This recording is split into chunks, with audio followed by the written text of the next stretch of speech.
to the cookout. The vibe is prime, but your signal shaky, like it's out of time. I see your face freeze, words don't align.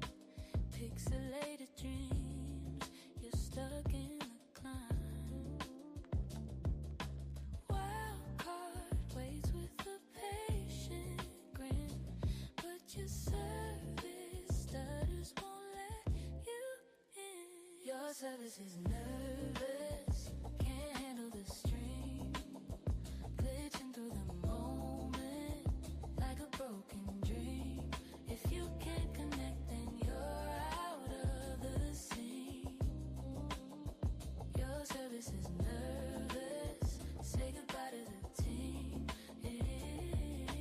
Crowd's on fire, the chat's alive, but your Wi-Fi's drowning, can't take the dive. Buffering circles, spinning in the sky. Wildcard's fingers twitching, ready to say bye. Your voice is fading, your screen's gone gray. Wildcard's hand hovers, it's the final play. Service nervous, can't handle the stream, glitching through the moment like a broken dream.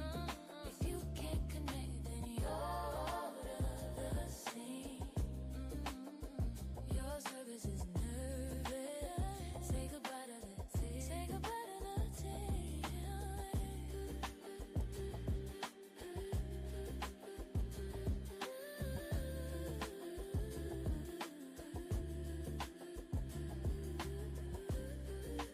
What's going on, everybody? It's your boy Ziggy the Beast, and I want to say we have a loaded show for you all tonight. Episode 314. We're going to be talking about TNA and their debut show on AMC. We're going to be talking about Powerhouse Hobbs leaving AEW. We're going to be talking about the Rascalz. We're going to be talking about Drew McIntyre winning the WWE Championship finally. What does that mean? We're going to be talking about MJF defending his title against Bandido, news and rumors, and a lot more. So buckle up for episode 314 of the hashtag Heels4Lyfe episode. And let's see who we got. What's up, Role Martyr? I'll give y'all some time to get in. What's up, Wild Man Willis, King John? I see y'all. And we're gonna have a fun show today. We got all the fellas in today. Roll call. Everyone is present. And yeah, that's all I got. And we'll see y'all after the intro. You know what it is.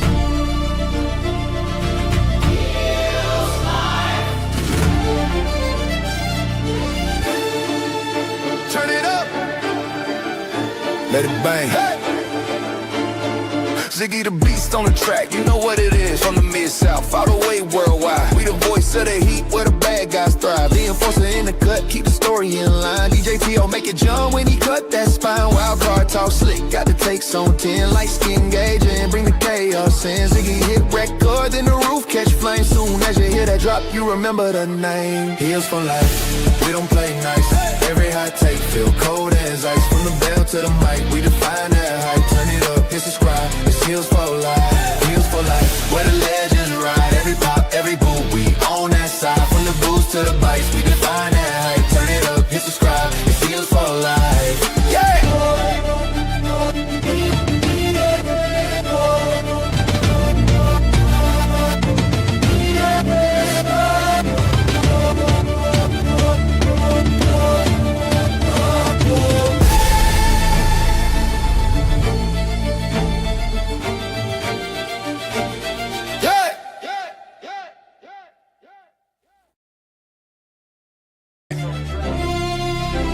What it is.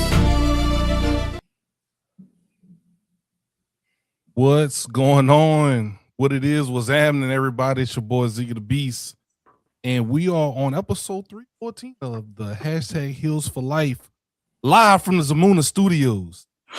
It's your boy Ziggy the Beast.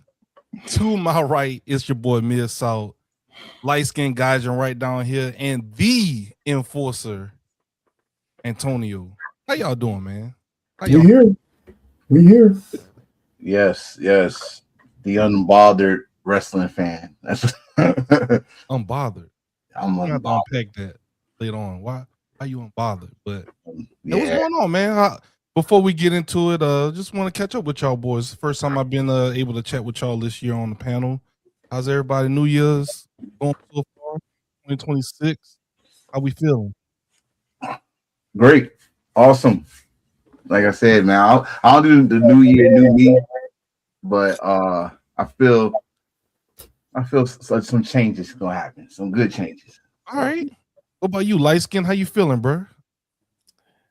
Let's just say that it's 2026. And I'm trying to get to a place where I can yeet to this. Okay. If you were in on the cookout last night, you know exactly what I'm talking about. And shout out, and speaking of the cookout, shout out to Chris, while he gets his health and everything together, we gonna hold it down for him. And Miss Out, how's your new year so far, bro? How your new year, big dog? I'm cooler than the other side of the pillow, but as far as my new year, the last week, Willis just said in the comments that he has a cold. I've had a cold for like 10 straight days, and I finally feel like I'm getting over it. I got my voice back last night.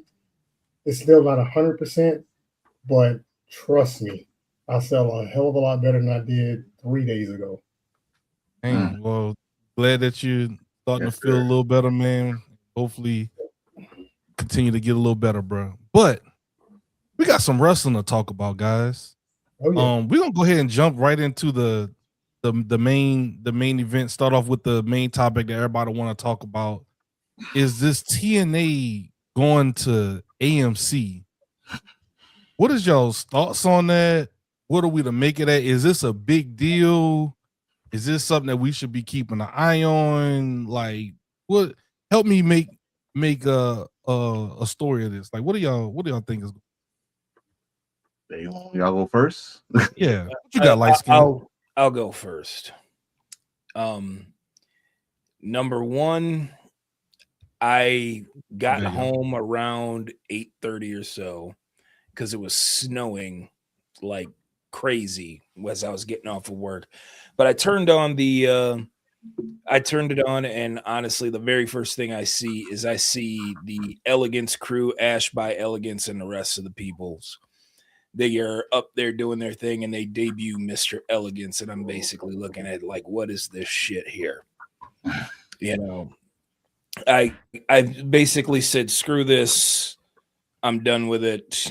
I just had a feeling that it wasn't going to be good. So I just sifted through highlights. Of course, we know AJ Styles gave his little rah-rah speech, whatever.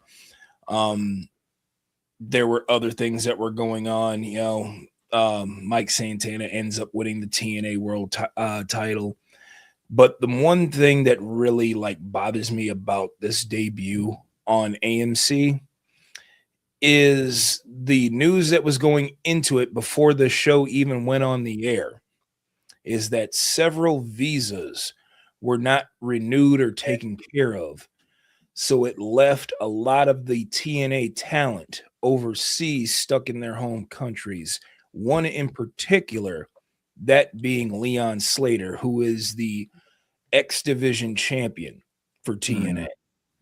And there's already so much stuff going around surrounding him because he was at first advertised to defend the X Division title on the debut on AMC against Myron Reed of the Rascalz. Now, as we all know, the Rascalz signed a contract with AEW. All four of them got signed over there to AEW. We'll talk more about that later. Myron Reed basically stated, hey, I'm willing to do the match and honor, my obligation. And that's the big thing there, was obligation. Bringing it back to Leon Slater. Leon Slater is a contracted TNA talent. Correct. Leon Slater was featured on Friday Night SmackDown, from what I heard, because he answered Carmelo Hayes' open challenge. Correct.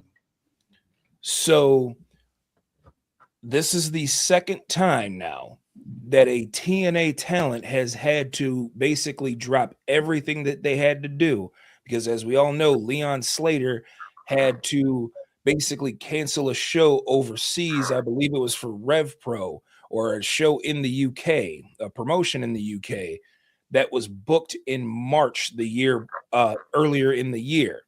But instead, he had to go be a part of John Cena's retirement tour show for Saturday night's main event.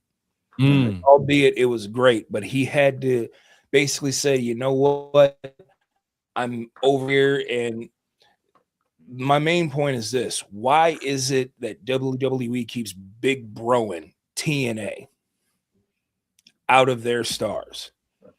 Why is it that when we do this working relationship, WWE only sends its enhancement talent over to TNA? The people from Evolve, the lower level NXT crew, the crew that nobody even, breaks wind over. And furthermore, why is Leon Slater always basically being told what to do by big bro WWE? You are a TNA talent. You mean to tell me TNA has no pull in this working relationship? It sounds like to me that this company already owns them, which is something that I've been saying for the last 2 years now.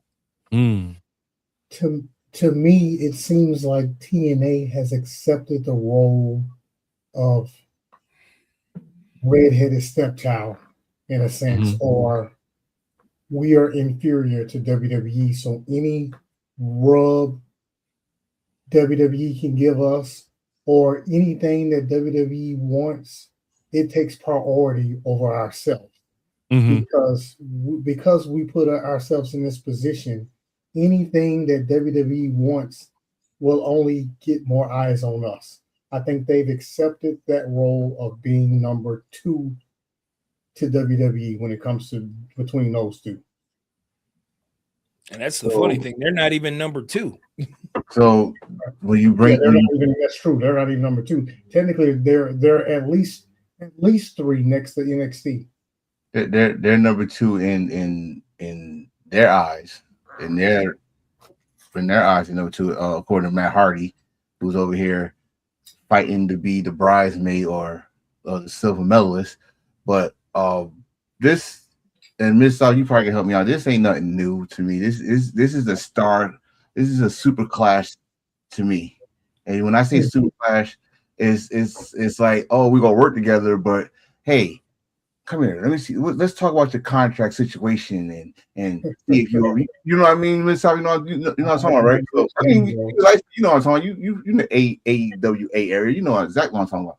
So that's not surprising to me. When every time companies work together, in the back of my head, or well, we know WWE probably what they said with AAA, they actually they brought them or something like that.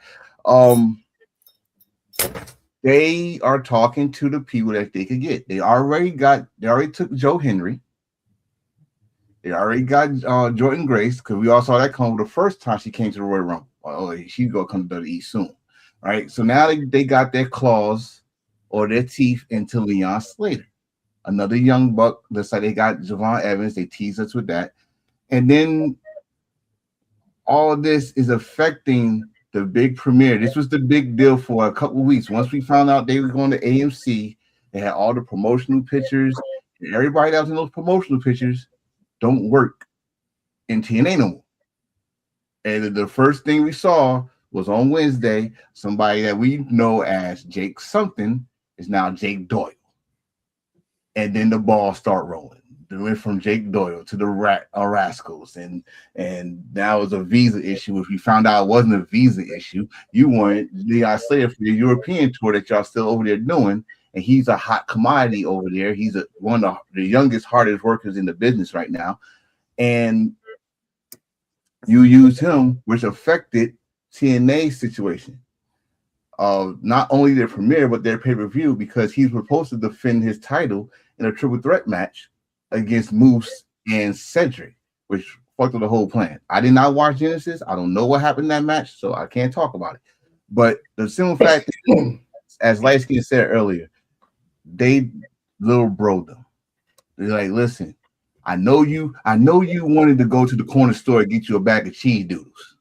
But here, let's go to Walmart and get some great value, save some money. And you can give me the rest of the money. You know what I mean? It's you're playing with the church's money, especially someone like me, maybe Ziggy too, that watched TNA. They always been little bro. Yeah. Always.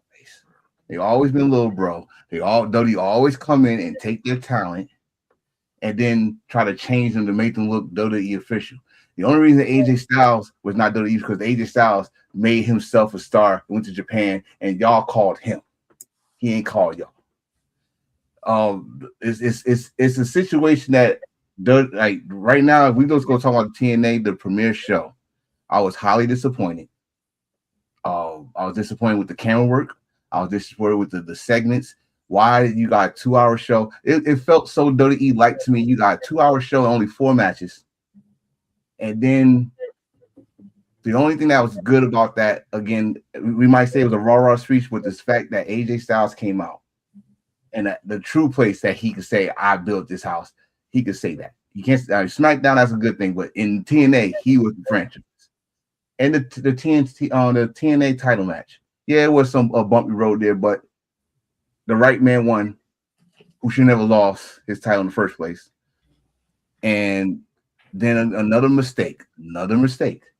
Why would you promote the main event for your pay-per-view when the camera's off? It was like, okay, it was a clusterfuck, okay? I'm being nice when I say that. It was a clusterfuck. And hopefully they go fix it, because if they don't fix it, but I don't know how long the contract is in AMC, but it's not going to last long. It's not. That's my problem. That's my problem. You have a brand new TV contract, right? It should be all hands on deck. Everybody. Mm-hmm. In fact, I don't know, was AJ Styles the first person to show? Yes, AJ Styles was. That's what they messed up. AJ is great. They could have built to AJ on the show. Leon Slater should have been the first person they showed on TV. Mm-hmm. Number one, your youthful, exuberant talent that everybody seems to like. He should have been. They should build the show around him. Actually, I'm fine with Santana winning the title. No issue with that. You can be world champion and still not have the show built around you. I'm just talking about that one night. Your first show on AMC should have been built around Leon Slater if he's the future of your company. If not that, at least introduce your roster to eyes that probably never watched TNA. That's true too. And to answer your question too, Enforcer, but in just a quick second, according to, and this is per Yahoo Sports, they said according to Brian Alvarez of Wrestling Observer Radio, the TNA AMC agreement is believed to be 3 years in length, which could effectively take TNA programming on AMC into early 2029. So that was to add context to what you were saying, Antonio. Well, they better get their shit together before we out of business until 2027. Well, that means and it won't say TNA. We saying WWE. means you have 2 years to prove yourself. Yeah. Don't correct me. So that's the way I look at it. They got 3 years to, like, get the ball rolling. Mm-hmm. Like, what are you gonna do? Someone's invested 3 years into you. What is AMC gonna get back out of that investment? What you think, Lightskin? I was gonna add this. Don't you guys also find it weird? I mean, I know we use the term big bro, like WWE big bro TNA. Don't you also kind of find it weird that TNA was in this position not too long ago, right when they started, that they also tried to big bro New Japan Pro Wrestling with Okada. They tried big bro. That really damaged that whole deal. Really damaged the relationship between like U.S. Wrestling and New Japan. They had to go in there and apologize. Yeah, if you remember, they freaking changed the titles without their permission. It was a lot of disrespect. That's a good point, gotcha. Yeah, disrespect. Their champion, I think it was at the time, was Tanahashi, and had him just get buried in a opening match in their pay-per-view. I mean, it's like we're gonna send you Okada. Yeah, we go see no Otada. Yeah, we're gonna change it to Otada and shit. I mean, it was nasty. So it had to apologize, and he was losing on TV. It was like, I'm not saying he can't lose, but just it was just like it was crazy. But anyway, it was crazy business. I mean, honestly, like I said, with wrestling, when they work together, relationships, it's always something in the back. Some people can hide it better than others, but it's gonna come into the light sooner or later. I mean, look at the relationship that TNA did when they was with AEW. AEW said, you know what?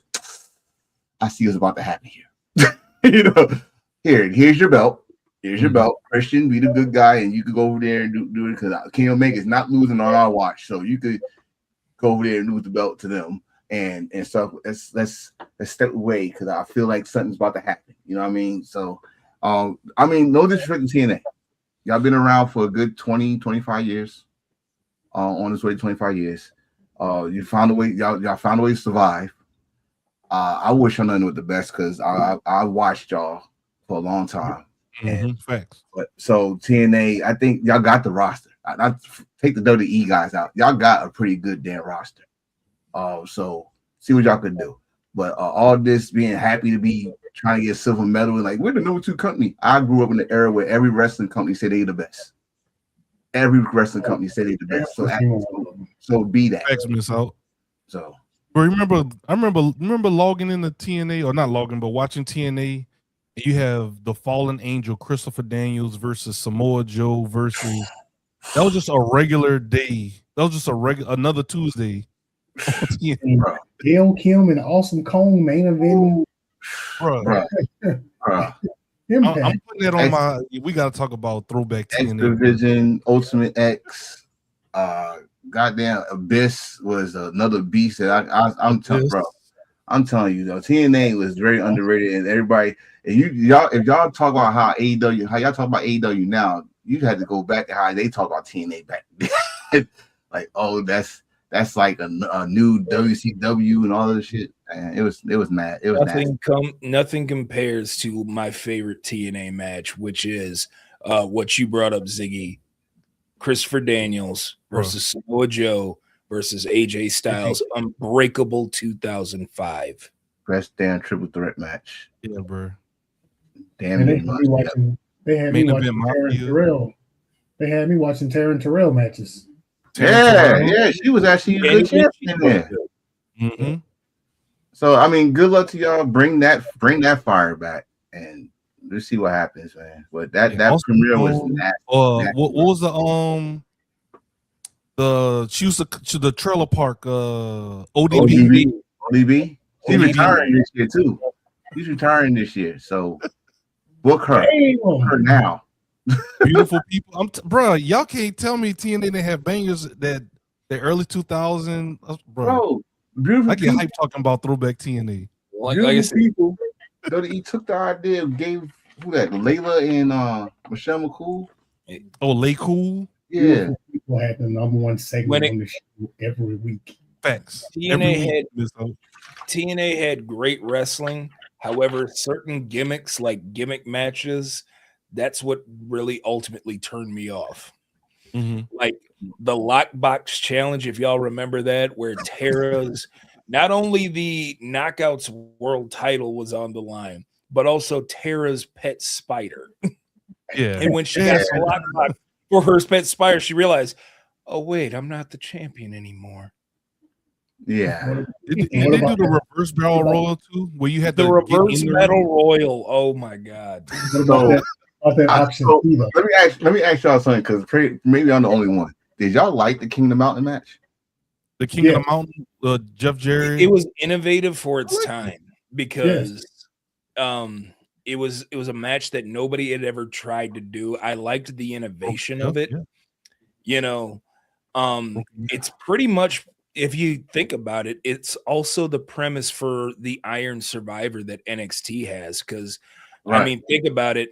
You had to basically pin somebody in order to be able to hang that belt up on that thing with the ladder, you know, like, and that's how you became eligible to go ahead and do that. Now, you know, the Iron Survivor, they use that penalty box now to count falls. And now, hey, you're going to sit here in this penalty box for a good minute or two. And that's a good minute that, you know, goes by and you could be gaining falls. Right. I mean, that's the only thing I can say, except for that climbing up the ladder and putting the belt back up. I like, what? You know, they had Feast of Fire, which was great. You know, somebody was getting fired, somebody was getting the world title shot, somebody was getting a tag title shot. They had Austin Theory with or what was his name? Not Austin Theory. Austin Aries with Option C. That was a great concept. I loved that. I loved Option C. They had America's Most Wanted, which eventually turned into Beer Money when Chris Harris left, you know. Yeah. So, you know, they had Team Canada. Dude, I loved everything about TNA back then. I mean, Robert Roode was just a regular wrestler. Yeah, Robert Roode was just a nobody really until he left Team Canada and got with James Storm and formed Beer Money. Beer Money. He had two teams. I think the other one with Austin Aries was a good team. Him and Austin Aries was a good tag team. Dirty Heels. Yes, Dirty Heels. They was a good tag team. Bad Addiction with Christopher Daniels and Frankie Kazarian. They was entertaining too. They was funny as hell. Of course, the AJ Styles Evolution character. Like that dude went from color food all the way to the dark. What's my song? He changed it. Yes. I was like, yo, that was awesome. Dark Cowboy, Lone Wolf. Yes, Lone Wolf, AJ Styles, which elevated him to go to New Japan with the black vest. He grew his hair. No, AJ Styles did not grow his hair. He had the fade, little. That did that song. I got it on my phone. Yeah, bro. Come on now. Don't make me play now. We say all this to say we like TNA and we have, you know, experienced TNA. So when these guys say that they're not understanding or liking the direction of TNA recently, it's not hating. Willis just set me back when he said Shark Boy. We're Shark Boy. Yeah, Shark Boy. There's always give me a shell. Thank you. Coming in man. Now I say which Shark Boy, the one that started talking like Stone Cold, or the one that used to bite everybody's ass? It's different. Shark Boy. Man. They did have, and then, you know, Petey Williams, the originator of the Canadian Destroyer. Yes. Little Petey Pump. Yes. Petey Pump when Scott Steiner came. Yes. Freaking the Alpha Male. Monty Brown. I see Monty Brown. That was Alpha Male. I forgot his name in TNA, but before he passed away, I knew him as the Wall in WCW. But he was gonna be something if he didn't pass away. This is the early days, the Asylum days of TNA. Like people, y'all. TNA. We say we love TNA. I'm like, they could be something. Yeah, they could be something, man. I mean, they've been around for a long time, so WWE didn't have to WWE it. They could just left her alone. You know, let them make their own money. Yo, T.O., what's good, big dog? Yo, what's going on? Yeah, I got caught watching the Bears game. My in-laws, my wife and in-laws are Bears fans, so I was caught watching their game. Well, no, it's all good, bro. We talking about the time. I was like, TNA. We talking about this TNA on the AMC deal, and then we're kind of reminiscing on some of the old TNA days, and then kind of going through the TNA timeline to where they're at today. And is this deal that they have with AMC, is it a big deal or not a big deal? What's your thoughts on it? And also, for context, it is to believe to be a 3-year deal with AMC. Yeah. So I think for what they've been up against and what they've been battling through, I do think it is a big deal Sorry. in that aspect. But it's a matter of what are we going to do to capitalize on this. I Mhm. felt like watching that first show was like watching the Texans game today. It was hard to watch. Hmm. I feel like there's great improvement that can be made. Great improvement that can be made now that you have the platform. But you still have that lingering shadow of the E, and you're just kind of waiting for them to come and take over like they normally do. I think this, for the most part, a good step, but then you also have that that mosquito right here, and you know it's somewhere near, and when's it going to strike? And so I was expecting them to just blow my mind with an amazing show, but watching it, I was like, all this buildup, but then where was the mass media push? Where was the push for it? Because I didn't really see that much push for it. Busted Open pushed for it. Busted Mhm. Open was all pushing for it, but not all of us listened to Busted Open because Mhm. Busted Open, from what it used to be catered to both all sides of wrestling. Now when we listen to Busted Open, it feels like it's more catering to the E side, and this catered to the E, and it's this shit on AEW. So, Really? but I they were guess I hadn't listened to those guys in a pushing. long time, so Oh man, if you that's listen to it now, unfortunate. it's more WWE focused. I don't know So, why. I mean, Hey, they're I was pushing it, but other than that, there was no really big media push for it. Mhm. And just like how TNA, they had their stuff on whatever because it's so quiet. There was no media push, and Mhm. I think that comes along with, all right, you're supposed to be under this WWE umbrella. You would think that they would help with that, but then WWE has been so worried about, is Saudi going to get this stadium built fast enough for the Rumble? I think we were talking about it too. It's going to be disaster. Something's going to happen there. It's like between the bleachers, something. It's gonna be. What just happened? What just gotta happened? see it Miss go. Elf, tell Touchdown, me. 'Cause Caleb I'm downstairs. Williams. I hear my in-laws screaming right now.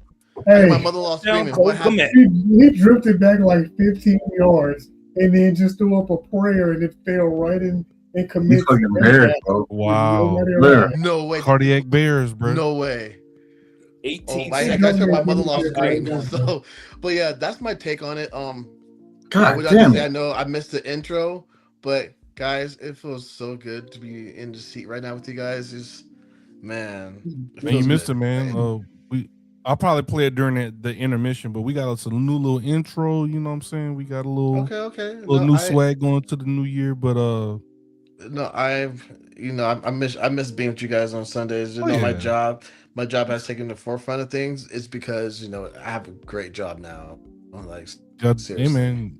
At the end of the day, you got to make And, sure the bills is paid. Yes, yeah, sir. but All the good, thing is, I'm though. still really heavily present with my news and stuff. So it's not like I left y'all. I'm still here. Oh, of But yeah, course. No. but Oh, yeah, you good, bro. I'm excited for the TNA. I'm excited. I just wish and hope for something better. And they just you gotta walk before you crawl, but they've been crawling for years. Eventually the baby gotta walk. Mhm.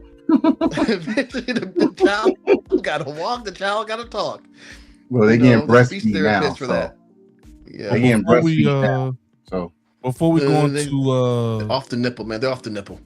before we go into heel news and rumors, we have one more topic to talk about, more of a reaction and get y'all's thoughts on it, and then we'll go into heel news and rumors and then intermission.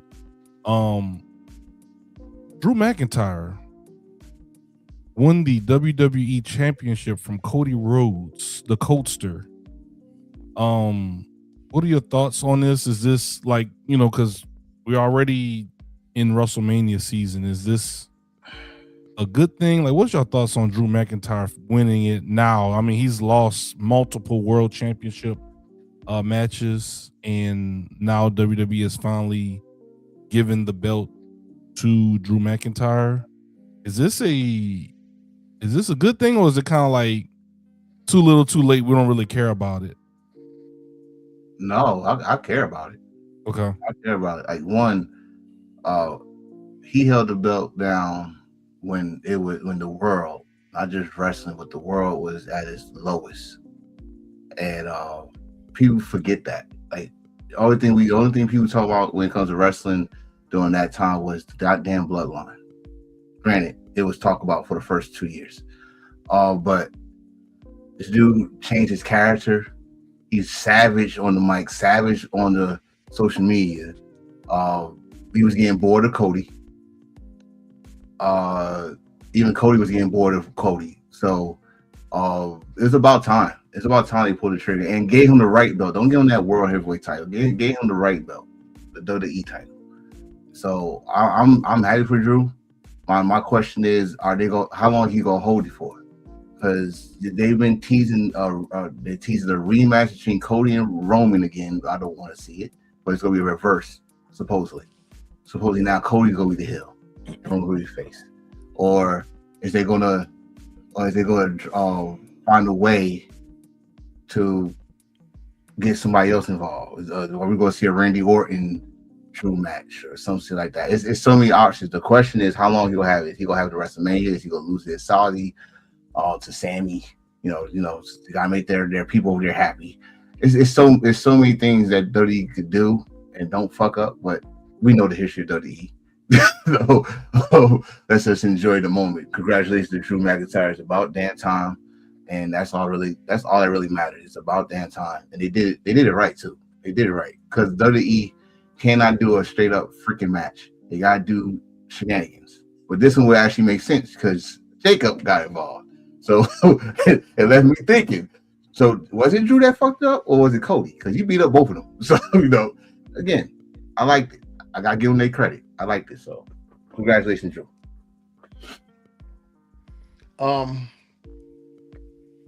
It was just a matter of time so people can stop crying about him not getting with the fans and blah blah blah. Now here's an opportunity for him to have it. Now here the whiners are gonna come and say, "Oh, it happened overseas. It can't happen on US soil. Oh, how long is it gonna be? He deserves a Roman run and a Cody run." I feel like it could be a placeholder belt, but if you think about it, Cody is better when he's on the chase. Drew is a great heel. Drew is a petty heel. Mm-hmm. Drew has been petty through this whole feud. So I'm excited to see where they go. My question is, do we know how many times Cody has defended this belt as of late? It wasn't a lot, correct? No, he let's see, twice with Drew. Before he lost it was twice with Drew, so that makes it the third time. Four times. Yeah. 4 times. Okay. Times. How many times has Punk defended his? How many times has Punk? I think he just maybe Twice. once, huh? Yeah, twice. Because he just got his not too long so ago. 4 times. So 4 but times. Cody had it for like was a year. Yeah. Well, no, I'm sorry. sorry. It doesn't feel like it. But Cody had it since SummerSlam. Right. He had it since SummerSlam, and CM Punk got it back after that Saturday main event. Okay. Saturday main event. Okay, so I can't compare the two, but I'm excited to see if they allow Drew to actually defend it. But how many faces can you go against? We have Cody. Is Jacob considered a face or a heel right now, or he getting popped? I guess we're figuring that out now. We're figuring that out. What other face on the SmackDown roster is there that could be considered?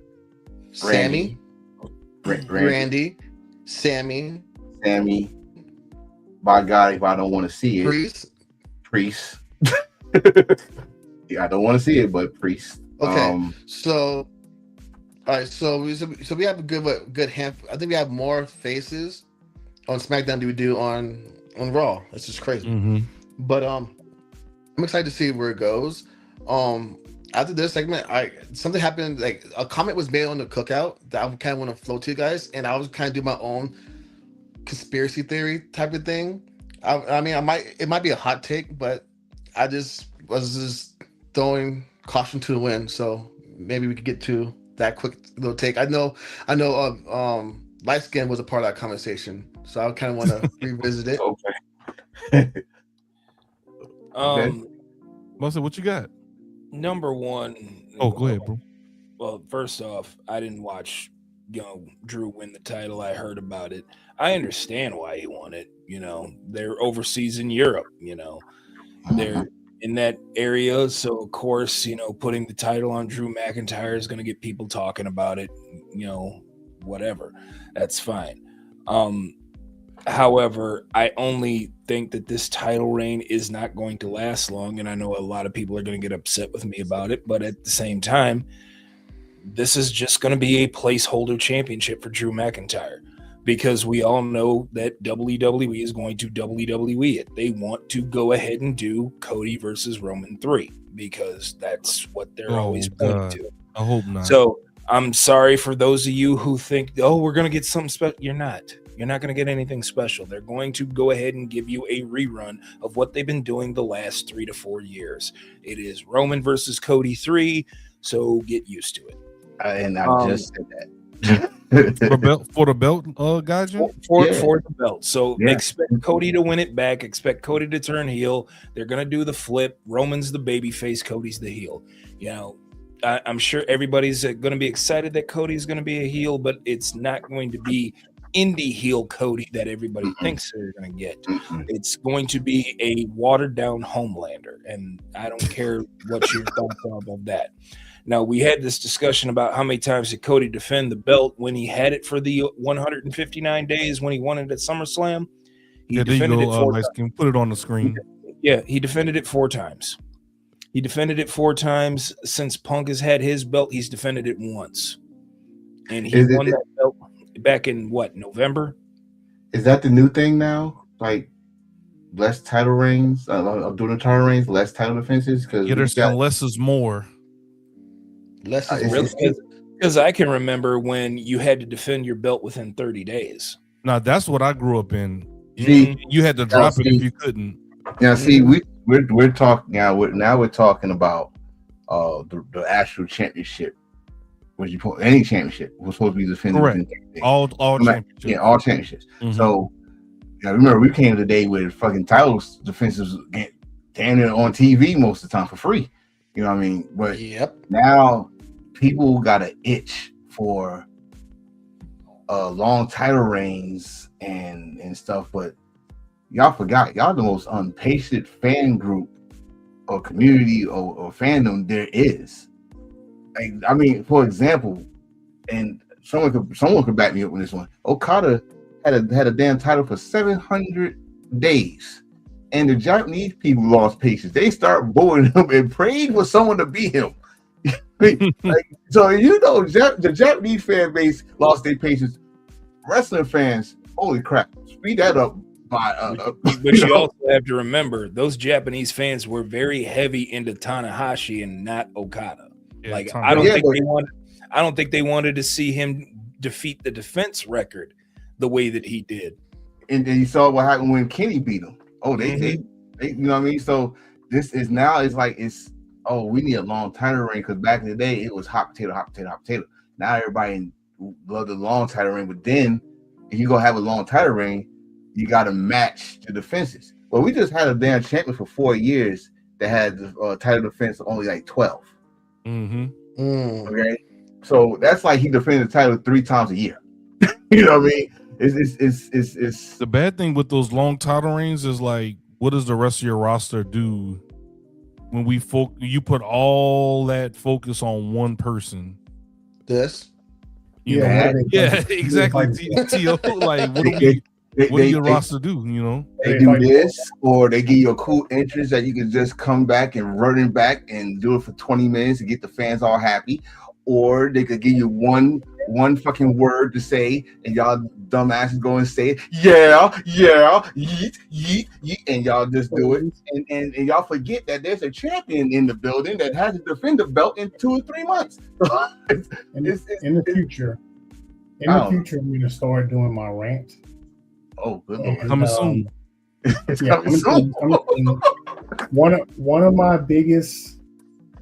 One of the things that I've hated the longest, I'm going to go ahead and reveal some of this. I don't consider John Cena a 16-time champion for 2 reasons. Number 1, there were 2 world titles in their company at the exact same time. Number 2, I want to say it was over a 3-year span, could have been 5 years, but he won the title like 10 times. In fact, he won the world title like 5 times within 18 months or some stupid number like that. That we'll have to do some research. Edge with a hot potato in it or something like that. Yeah, that, and because of the fact that there was 2 world titles at the same time. So that's true.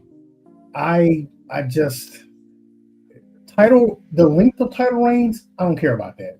If you got a good story or you have a good match or something, doesn't matter to me if you hold a title for one night like Kane did when he lost to Austin. I talked about that last week. Or if you hold the thing for as long as, Reigns had it, which was, some of that was god awful too. But it really, to me, I don't care how long you hold the title. Just be interesting when you hold the title. I mean, if we can think back to 2010, 2011, one of those CM Punk title reigns we were talking about, then he was a transitional champion and the reign didn't mean anything. So you can Swerve Strickland, people were assuming when Swerve won the title that he was just going to be a transitional title, and they hated that he was defending the title on TV almost every week. But what did that eventually lead? That eventually led to his title reign being super successful, super good, and then it culminated when he lost to Danielson in a damn good match at All In. So spare me with I don't long title reign, short title reign, just make it make sense. That's all I care about. There was something that y'all brought up about, not too many title defenses during Roman's reign and whatever, and what does that leave for the rest of the roster to do? Well, I mean, what it should do is that it should help bolster up some of the talent that you don't normally get to see that's not in the main event scene, so that you can build them up to be main event stars. But instead, they were not really doing too much or not giving us a reason to care about those individuals who are in the mid card, or people who were, basically trying to fight for opportunities to become world champion, and they really didn't make them feel as special as they should. So, I mean, I say it all the time, like, their creativity has become stagnant. I don't know what else to call it, but that's exactly what it is. Their creativity just seems lackluster. It seems lost. It feels like they've run out of ideas. But they're complacent. That's why they're using AI. Yeah, but they're complacent with that because they know that they are the number one wrestling company, even though I don't view them as a wrestling company. They are the number one company in the world, and they are going to continue to be that. And their fans do not care because they are just as complacent as they are. So before I say what I say, be right. He said he haven't seen Chris in a while. Let me give y'all. Chris is good. I think we all talked to him. And he did the cookout. If you go on TikTok, he did the cookout yesterday and today. He's in good spirits, and he just need a break. So keep in your prayers, and our brother will be back with us soon. So what I'm going to say about what Light Skin said, I'm going to say about all wrestling, and what Miss Tom said. If you got a champion, the champion, if he's not defended, at least have some good challenges waiting for him. Right. Make each division should have at least a great contender for that title. No matter if it's the world title, intercontinental title, international title, continental, whatever title.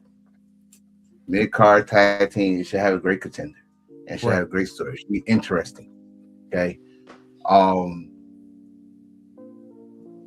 at least, especially for WWE right now, it's WrestleMania season now. It should have been WrestleMania season in November, but y'all went to January. And I guess y'all starting to get some damn contenders now. I mean, Jordan Grace going after Jade now. Raquel Wyback is going after Stephanie Vancouver.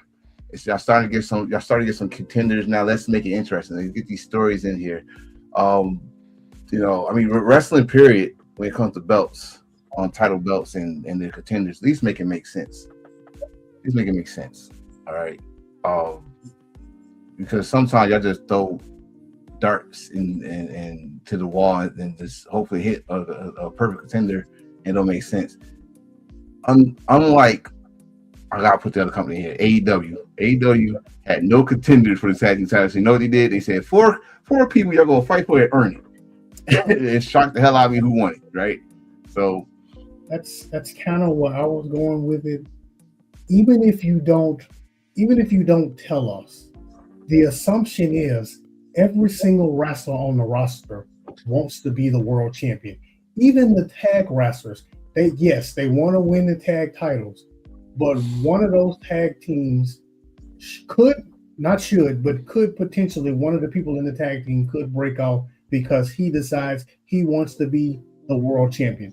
Even if you got a mid-core title, you want to be the TNT champion or Intercontinental champion because it gets you closer to being the world champion. That's the way it used to be. That's the way it should be. Every single person on the roster wants to be the number one person in the company. And you don't get that when you're watching certain programs. You don't think that that's what's going on. Obviously, there's wrestlers that we don't want to see as world champion. For me, Darby Allin. I don't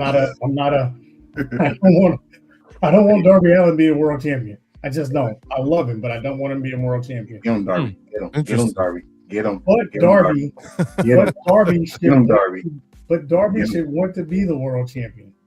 Burn him. Flamethrower. Get him.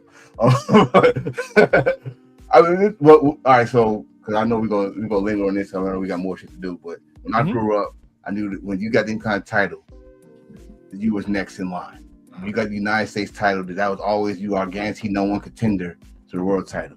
When you got the title and you could do something with that title, they always say, okay, if he could do that with that title, I know he could do this with the world title.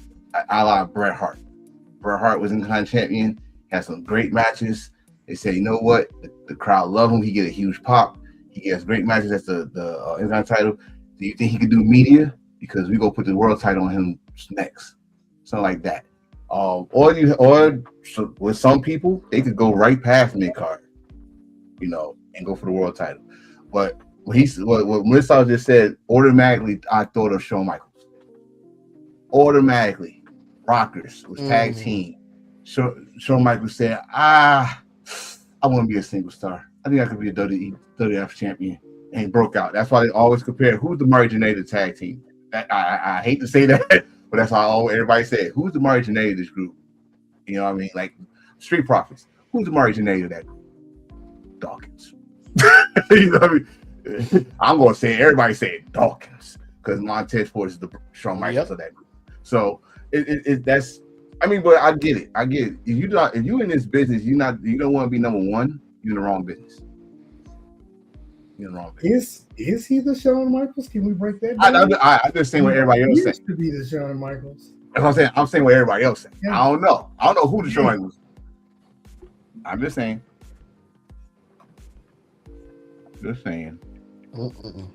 Next. Hey, all right, guys. Hey. So we are at the half point mark of the show. We're gonna go ahead and take a quick break, and we'll get into heel news and rumors.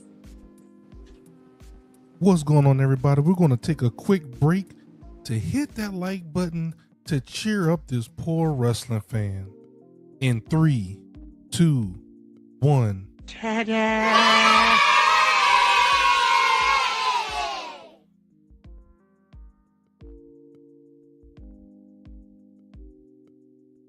Heels4Lyfe. Turn it up. Let it bang. Hey!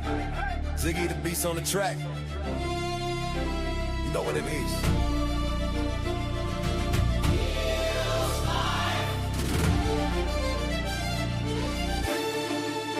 Turn it up. Let it bang.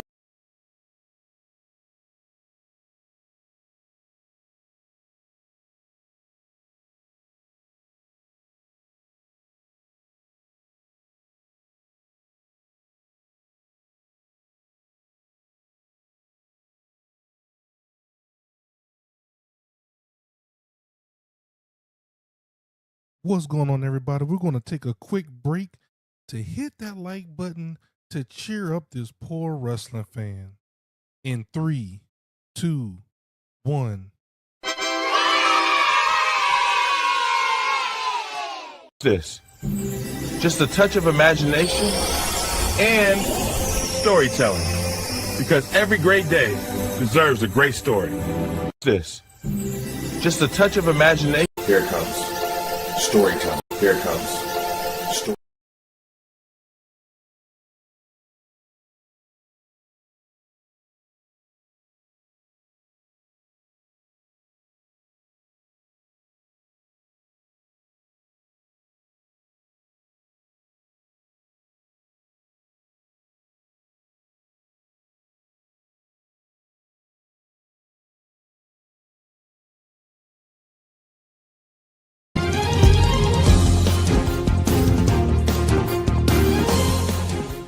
We're breaking down the latest buzz from backstage politics, surprise returns, contract drama, and all the dirt the big companies don't want you to know about.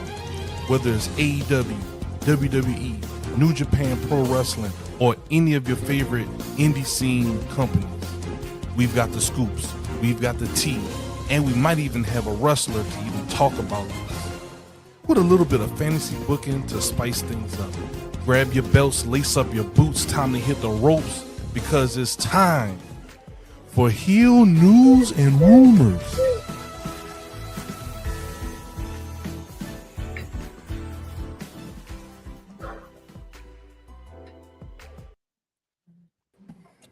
Welcome back.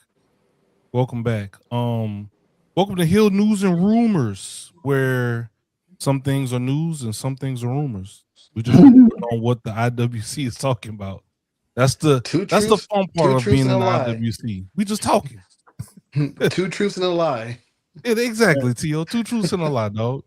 One of the first things we want to talk about is one of the big things that came out from AEW is Mr. William Powerhouse Hobbs and his contract situation. They say it's official as of today, January 18th, that he is no longer with All Elite Wrestling. Fellas, what is your thoughts on this? I'm actually kind of shocked by this. I wasn't I thought he was going to be one of those guys going to hang around. Maybe I'm just oblivious or maybe a little naive, but can y'all help me make sense of this? What you got, Miss Out? So my initial reaction is that I was shocked because I thought he would be an AEW lifer because AEW found him and all. But me just thinking about wrestling as I grew up, like I said on this show before, when you're finished with one territory, you move on to another territory. So when I look at it like that, I mean, it makes perfect sense. I'm fine with him going. If he feels like he wants to do more and he wants to do it somewhere else, that's fine. Him leaving, and it's definitely official because they took him off the roster page, but him leaving doesn't mean he may never work for them again. He didn't leave in bad terms. On bad terms, yeah, that's what I was looking for.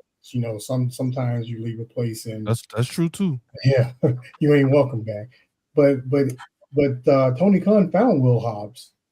He found him. I can't remember who invited him. Maybe it was Cody or someone. I don't think it was Cody.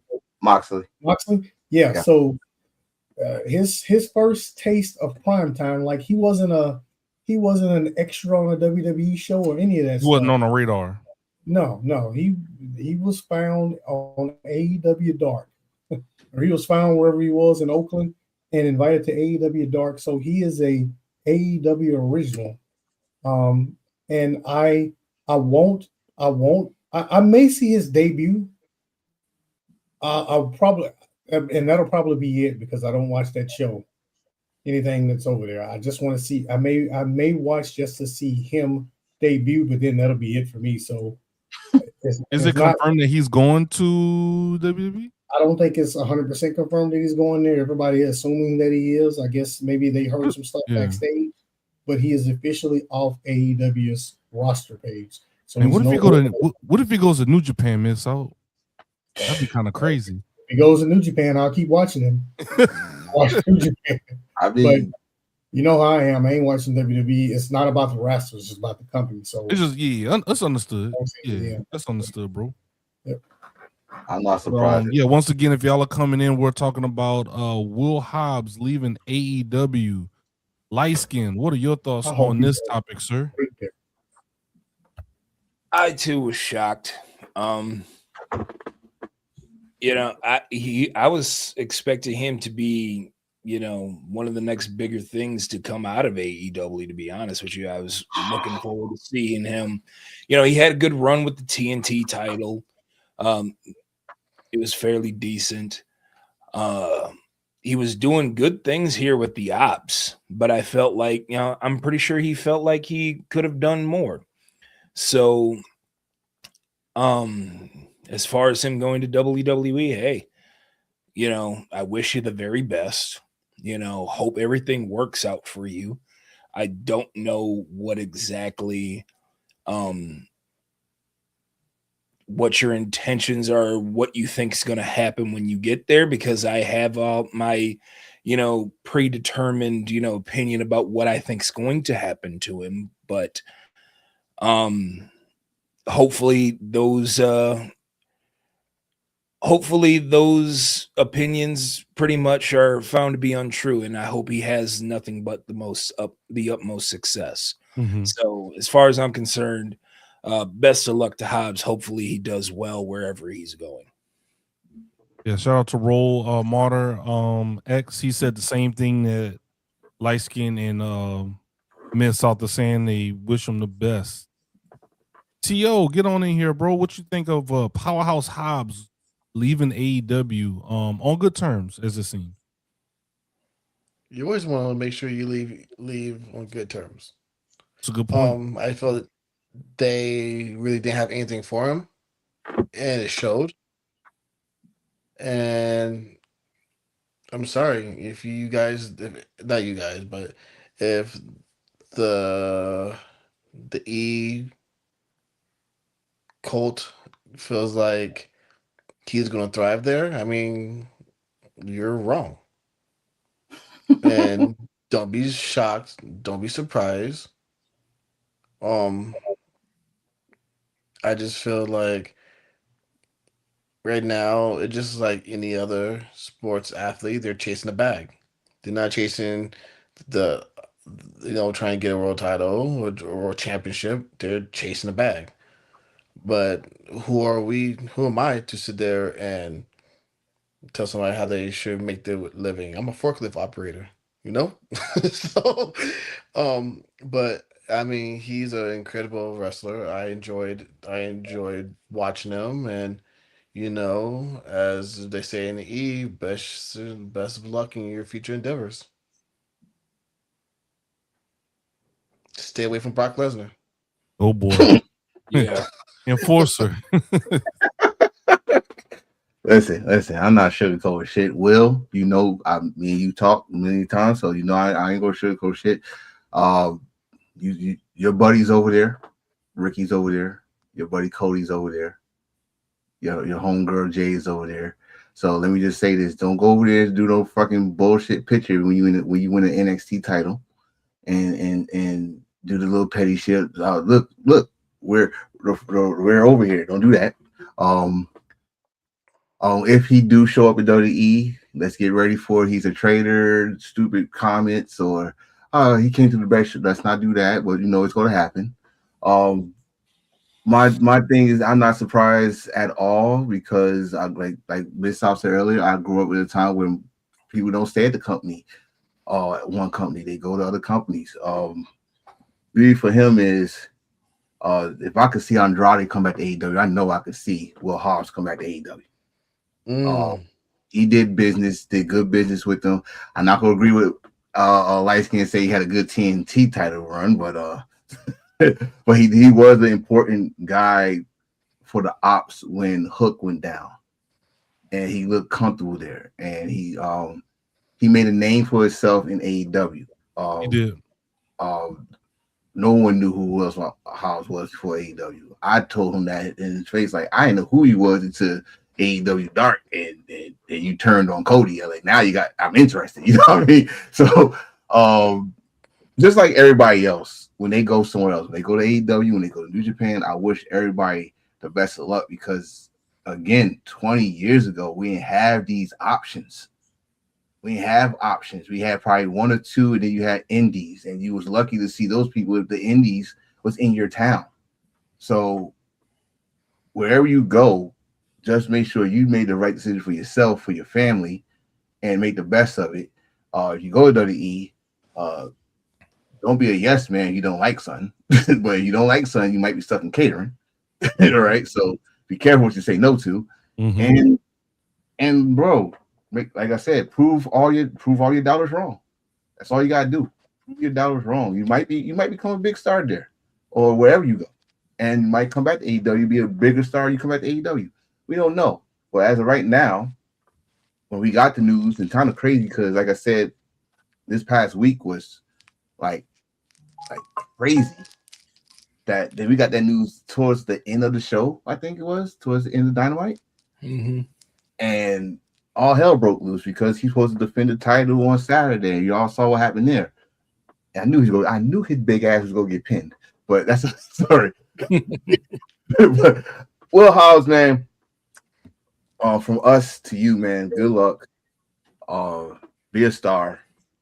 I ain't talking about bully. Be a star. Be a superstar. Be a WWE superstar, New Japan, wherever you go. We go watch you, and we go root for you. That's what we do it. He's going to have a great Evolve Championship title reign. You just say Evolve? You didn't even say NXT. You say Evolve? Yo, he's a black man. Evolves on Tubi. You just 1 + 2, 1 + 1 = 2. I'm just trying to do my math. Brock Lesnar will show up in Evolve too, motherfucker. Well, that dude is bigger than NXT, and I mean that in both ways. He's bigger than every talent on NXT. It would mean nothing for him to go there. I guarantee you over, huh? I guarantee you this. If he do go to NXT, I guarantee you, I'm saying it here. So if it happens, let's just check on this. He's gonna be Ricky Saint's bodyguard / tag team partner. Yeah, he is. So so you're saying he's gonna have the same role that he had in AEW? Yes, sir. Yep. Yes, sir. Yes, sir. How many people from AEW are in the same role as when they left? All of them. All of them. Jade is that bitch. Cody's doing the same shit he was doing in AEW. Ricky Saints doing this, still doing that crap. So Blake Monroe is basically timeless Tony Storm. The glamour. So it's Lexus King is still trash. So it's all it's all the same. It's all the same. Okay, there's a different company with a different name. That's all. A leopard can't change his spots, y'all. I'm telling you, bro. Enforcer, you brought up something good, Lori. You talked about 20 years ago. You don't even have to go back that far. Go back 10 years ago. COVID. We didn't have these options. COVID. We didn't know we didn't have wrestling anymore. Not even that. Like, go back 10 years. Go back to 2016. Like, you really could not see, a wide variety of wrestling. Like, sure, you could watch it on the internet, but like the indie portion of it. Like, I was a huge Ring of Honor fan. Yes, sir. It wasn't until like after 2016 they stopped coming to my area. Anytime that they came, to Minnesota, they would always go to the Eisenhower, Community Center in Hopkins, Minnesota. I was grabbing tickets every single time they came. They did a TV taping, and I believe that's where I watched ACH and Hangman Adam Page. Oh wow! You know, and I was on the hard like they did a dive over to me, like me and my dad are sitting dead center front row. You know, that's one reason why I'll never forget it, because I was there with my dad and we had so much fun. Every time someone say ACH, I gotta do the pose, so I'm glad y'all. My boy, you know, he kind of fucked it up, but that was not his fault. Well, yeah, I mean, I get it. Like I said, I'm not mad or shocked. Like, his buddy's over there. His buddy's over there. So good luck if you do go to WWE. I gotta keep on saying if, because I won't believe it till I see it. I don't like everybody using these AIs and all this stuff trying to fool you. So when his black butt come out and to some generic music, and hey, congratulations. You're already. I'm happy for him. Yeah. Willis, chill out. Willis, chill out. Willis Hobbs. Willard Hobbs. Careful. It'll be Willard Harrington. It won't be Hobbs. Listen, the book of Hobbs returned the book of Englewood. You better chill out. All right, fellas. Next on our list of news and rumors. This is more so on the news side because this is something that actually happened. MJF versus Bandido. MJF was trying his damnedest to unmask Bandido. This is one of the matches that people are already saying is like, hey, if y'all missed this match, go see it. MJF versus Bandido. What are y'all's thoughts on this match? Early world championship defense already 2026. What are y'all's thoughts on this match over here in AEW? MJF first AEW title defense. I will say this. Just like, I mean, it reminds me of Swerve Strickland. Very much so. And I'm going to tell you why. After that match, my mind is 100% made up. Bandido is a main eventer. And that means a lot to me. Anybody can be a champion. Preacher. Anybody can be a champion. Any title. Doesn't matter. Do I consider you believable? Do I consider you one of the best champions? Do I think you can lead the company? And most importantly, after you lose that title, do I think you can win it again? Do I see you winning it again? Great Khali, he won the title. We all know it was trash, and we all knew he was never doing that again. Same thing with the other guy, Jinder. We knew he would never winning the world title again, right? I mean, let's be honest. Swerve Strickland, right now, I consider him the face of AEW. He's a main eventer no matter where he goes, and he will be champion again, 100%. Bandido, I see him winning that AEW world title. Maybe not this year, maybe not, in the next couple of months, but sometime down the road, Bandido will be world champion. He will be. I think it was very important what he said on Twitter the other day, because it kind of reminds me of Swerve Strickland. He will be the first Mexican-born world champion in AEW. Preach it, preacher. And the reason I say this is because and I'm glad you said that, BJ, because I want to do a little bit of a better job of notating match of the year candidates, or just things that we need to keep an eye on when we start discussing these. People are already saying this is like, all right, put it on the list. People really enjoyed this match. So match of the week segment, promo of the week segment. Yeah, some people are like, I mean, y'all better start writing it down. What ideas out there? What was the promo of the week? Yes, sir. Hey, I think we're on to something, Miss Light Skin. What you? MJF and Bandido, bro. What's your thoughts on this, man? I loved the match for starters. Number one, I'm in total agreement with Mid-South that he will eventually be an AEW World Champion, but I'm looking more forward to the now because currently Bandido is the Ring of Honor World Champion. And Correct. they have been trying to get Ring of Honor a TV deal for the longest time.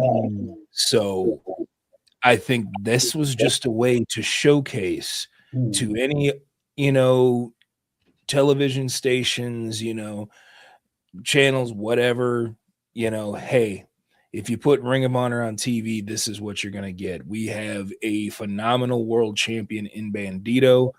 And if you've seen some of his title defenses, he gives you that every single time he is inside that ring.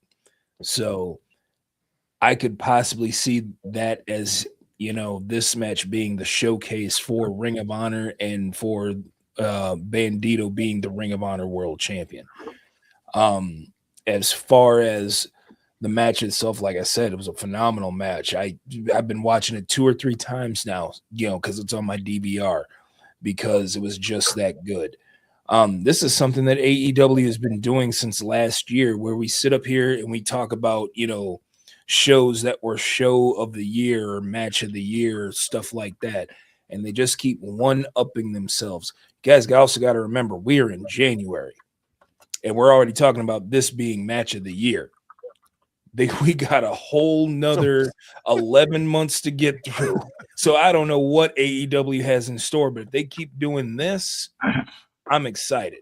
Just as excited as I was in 2025 when AEW started out the year the way that they did. That was match of the year of the week. Yeah, match of the year of the week. T.O., did you get a chance to watch MJF versus Bandido? And if you did, you have any thoughts on it? Or if you didn't, of course I did. What are your thoughts on Bandido and MJF?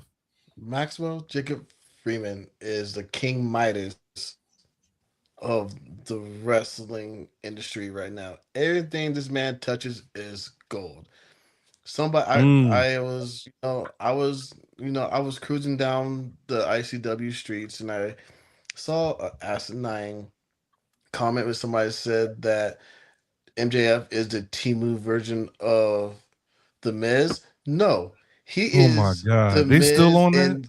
Yes, he is the Miz in Super Saiyan mode. This man is phenomenal. He is a great worker, and it's hard. Like they would say in wrestling, that you always want to find your dance partner. These two danced beautifully. I mean, put them on Dancing with the Stars. It was just magic. Poetry in motion. It was amazing. It was just like, it was like the right amount of peanut butter and right amount of jelly on your sandwich. It was remarkable. They even cut the crust off and everything. It was a gourmet peanut butter and jelly sandwich. Let me tell you. One thing I wish they could have did better with it is nothing, because it was so fucking great. So, but nah, I definitely enjoyed that match, and it was the match of the year of the week. It was a match of the year of the week. Oh my God. Also too, isn't Bandido, isn't he the current holder of the ring? Yes. Too? Yes. So they got history already with MJF and Bandido, right? So That's why I tried to take his mask off. Show yourself. But this whole masking thing, it's a tell as old as time. Let me ask you guys this. What was your favorite unmasking? Mine was Rey Mysterio. In WCW, when they took that mask off. That's my favorite unmasking. Does anybody have their own favorite unmasking? I'll give you one. Yeah, Kane. I'll give you one that nobody really talks about or even thinks about because they don't really consider it a true unmasking.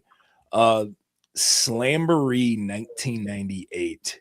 They had a cruiserweight battle royal, and out of all of the people that won this battle royal, Cyclope won the battle royal. And okay, cool. You know, luchador nobody really even thinks about. Cyclope then takes his mask off, and when it was revealed who it was Dean Malenko. It was Dean Malenko after taking months off because he couldn't beat Chris Jericho for the cruiserweight title. He takes off the mask and proceeds to have a match after winning a battle royal and defeats Chris Jericho for the cruiserweight championship. A man of 1,000 holds. You remember 1001. No, Jericho was 1001. 1004. 1004. Oh. But you gotta remember how that started because it was him and Hoovy. And Hoovy talked and I guess Dean said it's me. Like, okay, I jump on the ring now. And stuff. I mean, that's a good one. I'm sorry, I'm old, guys, and I'm gonna have to look it up to find out when it happened. But when Rick Steiner unmasked Butch Reed, because he unmasked Doom, the crowd went nuts. Even though we knew who they were already, the crowd went nuts. I gotta look that up when it happened. 1990. 1990, yeah. I remember he had like half the mask off, and then he ran the ropes and came back and snatched it off as he was running the ropes because Butch Reed was ducked down. That's all I can remember from it. I don't remember what show it was on. It could have been Clash of the Champions or anything. I don't know. It was Clash of the Champions. Yeah. Oh man, I got a hell of a memory. It was Clash of the Champions. I think it was title for mask because after they lost the mask, then they won the tag team titles. Okay, yeah. So I remember that one. I didn't know who the hell Ron Simmons was. So he took that with the dry ass Jerry curl. But yeah, I got a funny one. It's a funny unmasking. It happened in WWE when CM Punk had that stupid mask on because his haircut. And Big Show grabbed him. Straight Edge Society.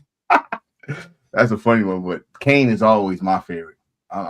Yeah, Kane. I just remember as a kid, like watching Kane get unmasked and RVD caught the stray of a lifetime. Bro, that man didn't even do nothing. Bro, he came out with the fucked up Zeke cut. You know, he had the patch right here. Right, your headline was way back here, bro. Like it was done. Yeah, he was like it's through. But I do got something to say about this match was fucking awesome. First of all, go back on track with MJF, Bandido. I don't know when the last time Bandido had a bad match. That's first. But credit to MJF too, because he sleeps on MJF. I need y'all to go back to his first title run. We had to show y'all he got the skills that pays the bills. So right. So those two together, I wouldn't be mad to get a rematch later down the road for that title match. But I'm gonna go off track, not just the match, the end of the match. Was I the only one that was hoping that Brody King was gonna turn on Bandido? Dude, I predicted it was gonna happen. I was like, he can turn on him. Right. I was waiting for the clothesline. Like, okay, since he couldn't get the match. He gonna get the Ring of Honor title match or something. I mean, they're teasing it. I hope he ain't teasing it because I don't think this is the right time for Brody to be a heel. Shit, if he a heel, I'm still cheering for him. I know. That abolish ICE. You cannot boo that, man. I'm sorry. Yeah, I know. That's the reason why. I don't want to bring this part of it up, but that's the reason why. I mean, if you just do a one-on-one match regular, you don't have to. But I was waiting for it. I was like, oh, he's about to do it. He's about to clothesline Bandido. No, he didn't do it. I was like, oh shit. So, but that match was great. And again, MJF on the mic, he said the truth. Like, you're going to be a world champion. So if MJF come on and say, but then I also like, all right, where's it gonna happen? It's gonna happen. As soon as I said it, he goes and hit him with the belt and try to take his mask off and shit like that. Like, you gotta forget he's an asshole. So it is what it is. Match of the year of the week. I'm sorry, I don't want to fuck it up. Match of the year of the week. so far so good for AEW, but they go top it. They go. You see the card this week. They go top it. So give them time. The question is, what's next for MJF? What's his next title defense? Because he got 3 challengers that want next. Fatal 4-way. That's how he won it.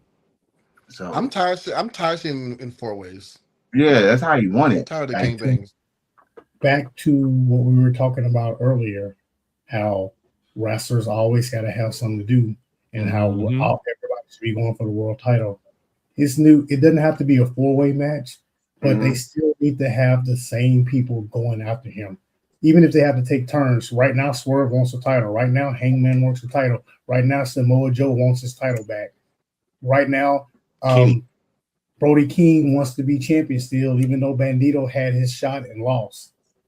Bandido was just told that so they got 6 people right now that wants MJF. And they'll do that by any means necessary, even if it means, fighting each other, which is great to have. And they're teasing, you saw the card this week, they was teasing Kevin Knight against Swerve. So Kevin Knight and Swerve give Swerve something to do. That match is signed. That match is signed for Dynamite. So yeah. Right. Get him something to do. You put Hangman on the trios. He still want his title match, but now you got the trios title to move you on side.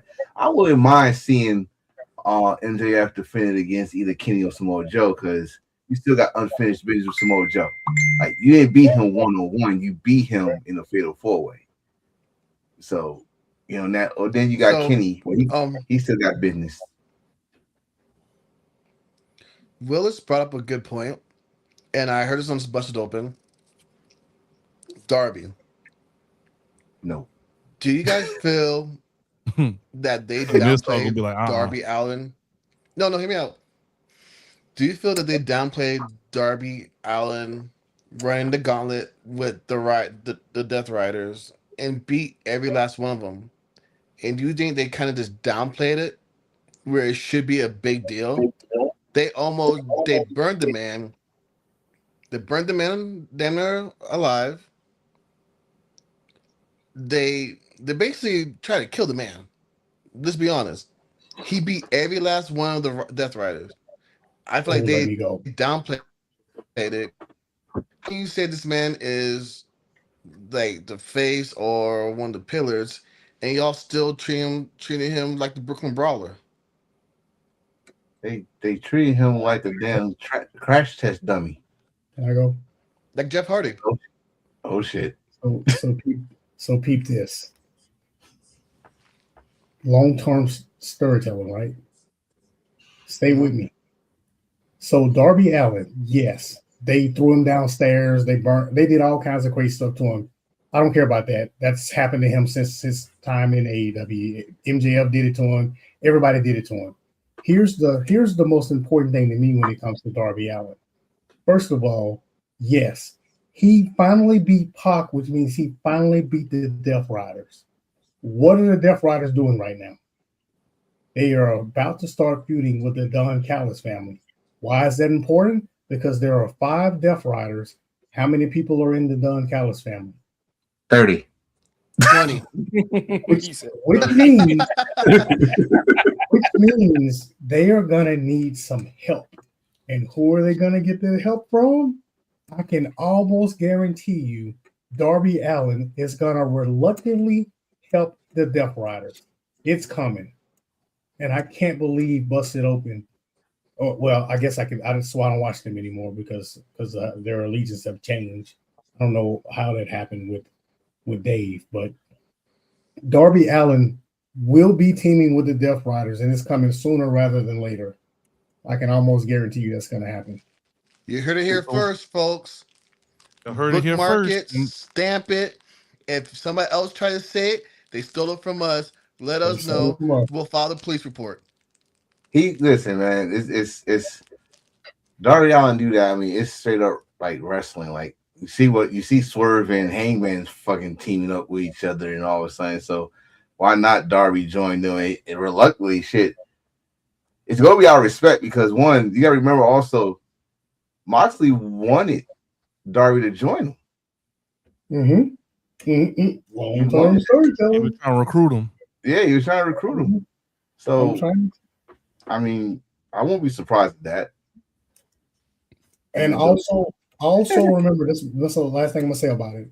Also remember, I know a lot of people don't believe this, but I've always said this: the Death Riders have never been heels.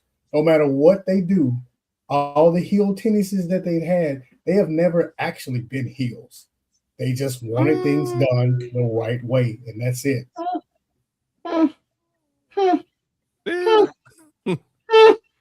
How my damn title the briefcase? You a heel? Boo! Boo you! Boo you! Oh no, he burned me alive. Burn me alive. Didn't he beat up Willow? I mean, that's heel, bro. Beat up Willow, hooked her earring. A man in a bag. And they tried to drown Darby Allin, didn't he? They you know what? They killed Rampage. He put a paper bag. No, I'm sorry. He put a plastic bag over Bryan Danielson's face. Yeah. He's a heel. They did that for him. Listen, man, you saying a cool. They did no good guy do. I'm doing this for you. Never said he was a good guy either. He just said that he was mainly trying to basically get the AEW roster to raise its level up, and it took I get that part. That is his methodology was heelish. Murder. That is attempted murder. You're going to jail. There's a person who we view as there's a person in a movie that we view as a villain, but you're going to jail, sir. You're going to jail. So Willis is saying that Darby's going to take over and they're going to kick Mox out. The Death Riders. I don't know about that. They were saying that too. Yeah, they were saying that too. I don't know about that. I know they're going to kick him out, but I don't see Darby taking over. I see Claudio. They're going to do exactly what they did with Judgment Day, right? They're going to boot him out and put Darby in as a leader. They're going to put a plastic bag on Moxley's face like they did Bryan Danielson. What if Gay Kid is a part of? He is. Gay Kid is the mercenary. He's part of them now. You still got Pac. 2-pack. Steroid pack. A pack of steroids. That's why it is. Hey, that motherfucker swole. Both sides. Well, he gets swole every episode. Jesus Christ. Like, nigga, do miss leg day. You miss leg day. Do some legs. That day. Walk around this. Guy walk sideways in the door. Welcome to Triple H coming back from his quad injury. What? Arms way up here. But yeah, fellas, we are hour and 30 minutes into the show. Is there anything else that y'all wanted to talk about in the news and rumors segment before we start winding down? I do got. Should we talking about MJF? MJF did a indie show this past week, defending the title, and after his title match, he announced that AEW got 2 new wrestlers, Jordan Oliver and Alex Price. They are tag team champions for GCW and another company, JCW, I think it is. So they're signed. If you don't know who Jordan Oliver is, you might remember him if you're an MLW fan. Injustice with Marvin Reed. Marvin Reed, great talent, great pickup. Good luck to them. Did we talk about the Rascalz situation? The we Rascalz said that they were signed, but we didn't get into in. Yeah, we didn't get into it. I need to. Okay. I thought I had a thumbnail for that, but yeah, the Rascalz are now all elite. Thanks for that, Antonio. Well, well, at first, which was announced on Wednesday, the Rascalz, all of them were signed. But then now is only 3 of them. If you watch Collision, only 3 of them had a little segment, and everybody starts typing. Where's Trey Miguel? Where's Trey Miguel? Well, Trey Miguel got released. Don't know why. But he's saying, listen, just keep rooting for the Rascalz. I guess we're gonna learn about it when everybody else learn about it. When he's ready to talk about it, he want to take a break from wrestling. Just keep him in your prayers, because that's it. It's scary as hell to me. I'm sorry. Like, dude, you was just smiling. We just saw you like 2 weeks ago or a week ago, smiling. You got your boy back. Y'all was getting out good matches, and now you're doing this. I don't know what's going on. We don't know what's going on. For the rest of the guys, Desmond, Zach, Marvin, I think they already teased our first opponents, which is the Crew.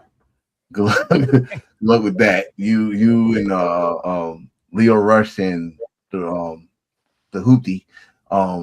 He ain't no damn Ferrari. He's a Hoopty. Fuck it. Good luck to y'all, man. Action. Hoopty. That's what he is. What's your thoughts on Rascalz, Miss Out? Or whatever you're about to say? I'll be honest, I've never been that big of a fan of the Rascalz. I don't know a whole lot about them. I've seen them a couple times. But I stopped watching TNA a long time ago. Well, when they first got there, I wasn't watching TNA.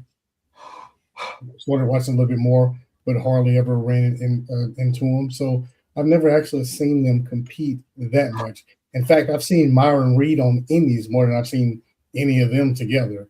And then Wes Lee, or what's his name now? Desmond Xavier. He was in the X Division at TNA as well as a former X Division champ. Right, and I saw him as a singles wrestler only. And then, obviously he was in NXT. So all of them together, I haven't seen a whole lot. But like I said, Myron Reed, I saw him on the Indies a lot. So I can't say I'm a big fan of the Rascalz. So I don't get the gimmick. I guess I don't get the gimmick yet. But I guess I look forward to seeing if they can change my opinion of them, which isn't a bad opinion. I just haven't really seen them. So entertain me, I guess. Well, it's a new team for you to learn. Well, from one pothead to another, they are fellow potheads. Part of the gimmick? No, it's kind of like that. Like, they're free going, but when they all together, their chemistry is one of the best trios or factions in the business. Like, if you watch their TNA work, or you can watch their Pro Wrestling Guerrilla work, they have some good work there. They had some matches on House of Glory and Wrestling Revolver. That was pre-Myron Reed, though, right? No, some Wrestling Revolver. Myron Reed was with them. Oh, not in PWG though. Yeah, not PWG. Speaking of Myron Reed, his wife also left TNA. Yeah, she actually left before he did, though. So, yeah, but prayers up to Trey Miguel. I think sometimes too people don't realize some of these wrestlers they're nonstop, man, and doing a lot of tours, doing a lot of dates, and trying to get into the grind of things, and then eventually something got to give at some point. Mm-hmm. Being able to identify those is the key thing, and it looks like Trey was able to do that, or maybe something else is going on, and we'll find out. Word is already spreading on Twitter /X. Somebody on Twitter basically said that before anybody casts judgment, he has a delicate family situation that he's never went into detail about, which is why he didn't go with the others to NXT a few years back. So, like we said, we don't know what the situation is before anybody starts making assumptions and starts, blowing up the Twitter sphere. All I'm going to say about it is that Trey, do you get your mind right, get your body right, do whatever you need to do. And hopefully wherever you end up, hopefully we see the best of Trey Miguel, because I remember watching the Rascalz and watching Trey Miguel when I was watching TNA or Impact Wrestling, I should say. Yeah. Very, astutely. And like I said, Trey's, I've heard people make comparisons that he's just another Ricochet. No, he's not. No, Trey Miguel is Trey Miguel. He's not another Ricochet. No. He is his own man. He is his own performer. Trey Miguel is the shit, and you should go ahead and watch some of his work. You check him out. Hold on. Let me say this right now. Can we stop doing that? Yeah. Just another Will Ospreay. Can we stop doing that? Because these guys are individuals. They make a name for themselves. Okay, Ricochet, did he open the door for a lot of people? Yes, he did, because a lot of people did name him as the guy that said, oh, we didn't think this flipping stuff was going to work, but he made it look so good and we understand that. But Will Ospreay is Will Ospreay. Trey Miguel, when Zach and Desmond went to NXT, he became his own man in TNA or Impact. Yeah, that's true. Mm-hmm. And he worked his ass off. He held the X Division down when they left. In fact, he made my son, who's a fan of his, because he started dressing like Miles Morales, and and spray paint the belt with the X on all that shit. So let's stop doing that. Let's stop with the comparisons to. I mean, it's great that y'all comparing them next to some greats, but these guys bust their ass on the road for your entertainment to make a name for themselves. All right, Trey Miguel is Trey Miguel.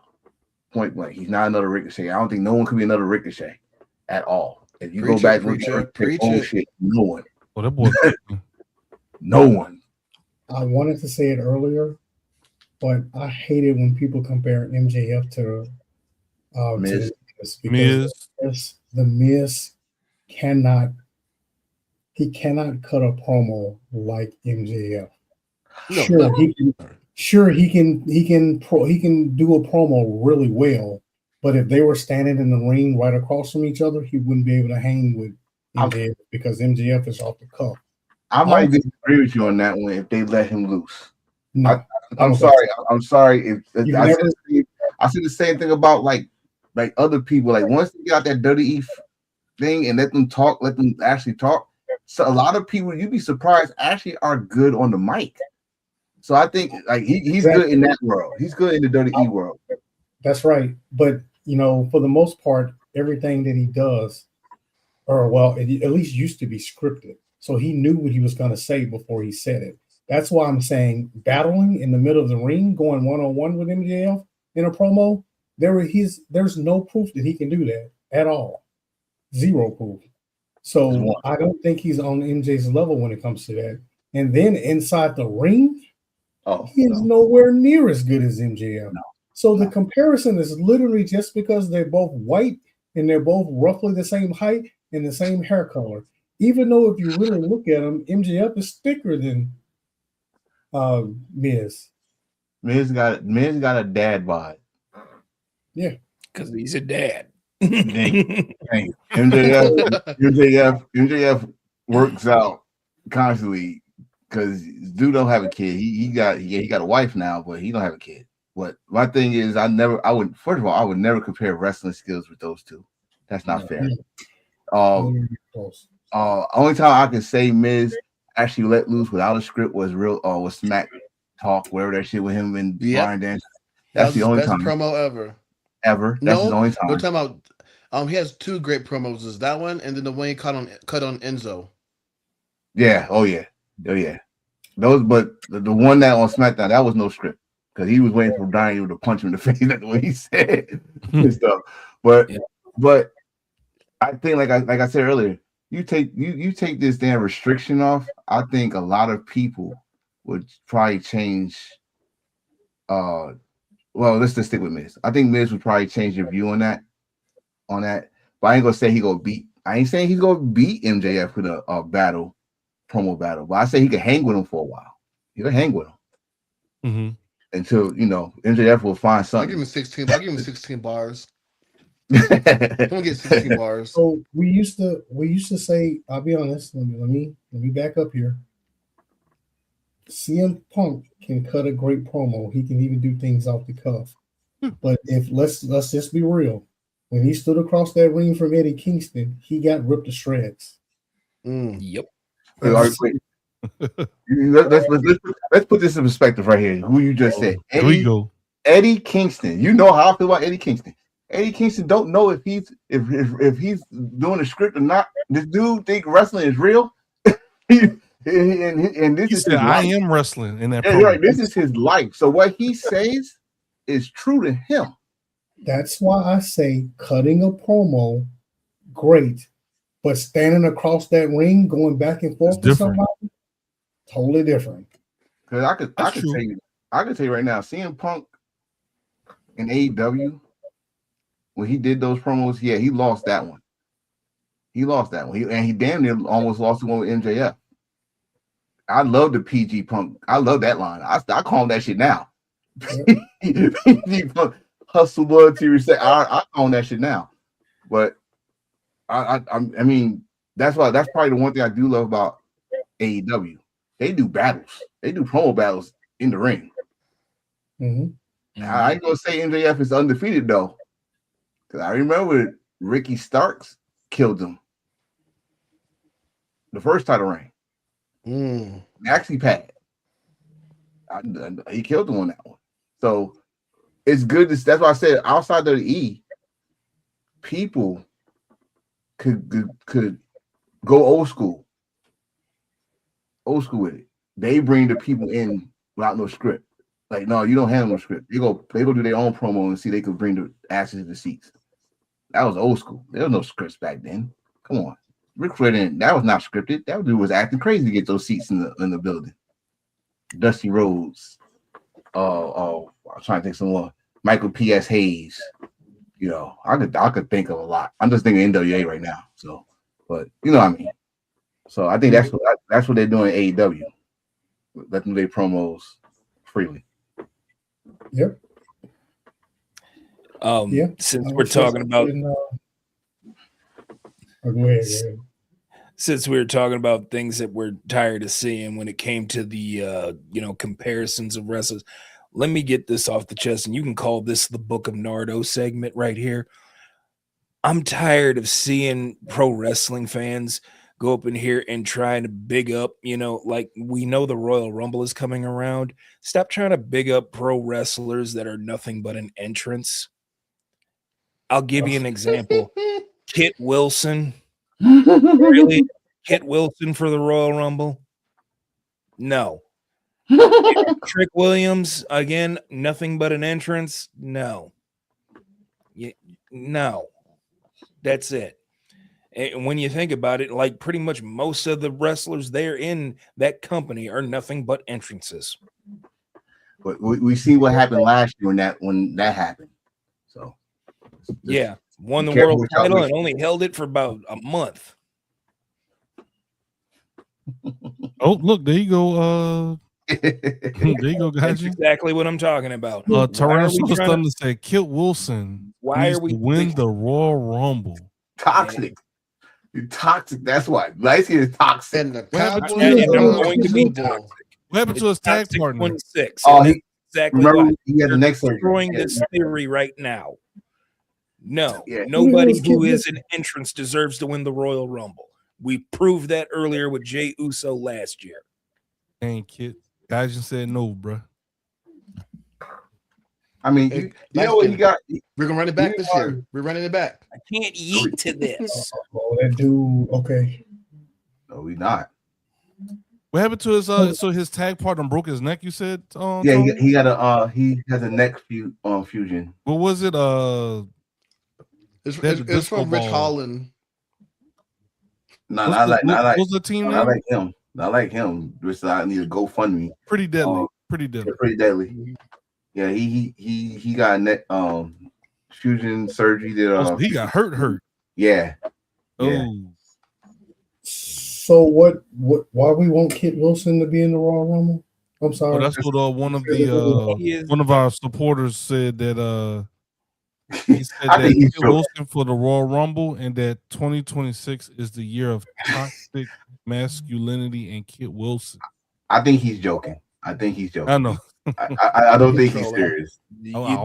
Believe me, even if he wasn't serious, there's probably somebody on the other side of the screen like, yeah, I want Kit Wilson to win. Really? Matt Cardona's over there now too, I think. Congratulations. You go finish what Zack Ryder couldn't finish. Good job. He's gonna leave off where Zack Ryder left off. And thank your wife. Yeah. She more over than him. Damn right. Because she's the female R-Truth. Cause she what the fucker? She did say she don't care about winning or losing. She was just like, look, I'm on a card, I don't care. She did say I'm in a segment, I don't care. Yeah, she don't care if she's losing in the dumpster. She don't care. See, she's a different breed. She's there as the entertainer. Yeah. She's not there to give you 5-star matches.